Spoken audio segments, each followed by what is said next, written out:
Jasika. I would like to ask you as well.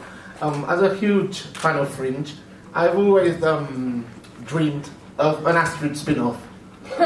Would you have liked that? And how do you think it could have been if it had existed at some point? Well, I don't know if you know the name Ari Margolis, but he works for Fox, and he was, I forget what department he was in, but he would put together a lot of the teasers. Yeah, I follow him on Twitter and Instagram. Oh, yeah. And know him. Ari's really great, and he's really talented, and so one day we were talking, and he was like, it'd be so cool if Astrid had her own spin-off. And I was like, yeah, it totally would be. And so he wrote a script. He wrote a script for a trailer, and it was called Farnsworth P.I. And so it was supposed to take place after, whatever, Fringe happens and then stops. But then Astrid goes on to become a private investigator.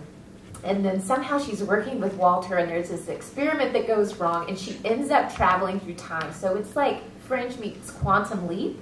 And so Astrid would find herself in these different years, like these different decades, and she would have to figure out how to get back to Walter. And I think the whole show, Walter was just going to be in a lab, like blowing stuff up, going, I'm sorry, Astrid. And then she gets, catapulted to some different decade.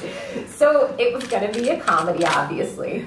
But in the teaser, or in the trailer that he wrote, we were going to film it and everything, and we just never got a chance to do it. But Astrid was like in this big afro wig and a bikini and some like knee-high boots. And I was like, what? How did we get here? Like, it was so different than, the world of Fringe. But I'd say that was as good a storyline as any for an Astrid. Sounds amazing, really. It does sound funny, right? Like a half-hour sitcom. Yeah. I think it really worked for the Fringe fandom. It was a comedy anyway. It just had a lot of tears in it, but everybody knows that Fringe was a comedy. It would have been great, really. It would have been great. Thank you.